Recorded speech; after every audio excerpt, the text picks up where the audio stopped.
Actuellement, on est confronté à la dégradation continue des terres. Et les statistiques ont montré qu'on perd chaque année environ 10 millions d'hectares de forêt et tout ça lié à l'action humaine ou d'autres phénomènes.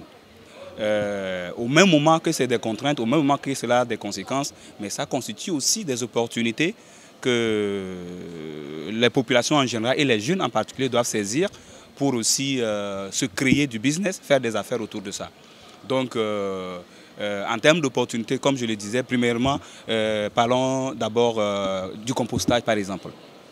Le compostage permet de recycler les résidus d'aliments ou les résidus de récolte pour avoir de l'engrais organique qui améliore les propriétés, les caractéristiques du sol, améliore la fertilité du sol pour une production meilleure que ça. Donc au même moment que cela agit sur l'environnement, parce que on essaie de séquestrer le carbone dans le sol en utilisant les déchets et ça améliore aussi les propriétés du sol et ça fait du business pour les gens.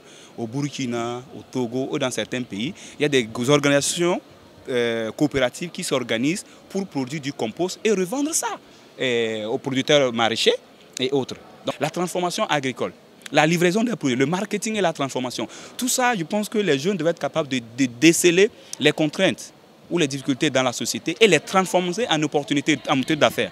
Et quand tu as une opportunité d'affaires qui apporte une solution à la société, c'est beaucoup plus facile d'avoir des financements. Parce que des fois on dit non, on n'a pas de financement. Non, ce n'est pas le financement qui est le problème. Mais qu'est-ce que tu me vends pour que je puisse te donner de l'argent? Donc c'est très important d'avoir une solution pour pouvoir avoir des financements. Il y a plein d'autres exemples. Je parle de l'agriculture de précision. Maintenant, on ne devait plus mettre de l'engrais comme on veut.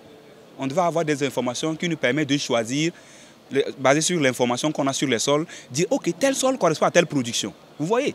Donc ça permet quand je mets ma plante, la plante va s'épanouir et me produire ce que je veux d'une façon optimale.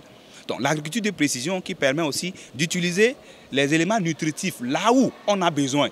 Au lieu de verser l'engrais pour que la plante se débrouille, on sait exactement, je sais que vous êtes végétarienne, je vous sers un plat végétarien. Au lieu de vous amener tous les plats possibles, tu choisis un et on gaspille le reste. Je caricature ça pour dire un peu comment est-ce qu'on peut utiliser toutes ces opportunités. Les systèmes d'information géographique, il y a des jeunes qui utilisent ça pour organiser la livraison des produits, le transport et le marketing.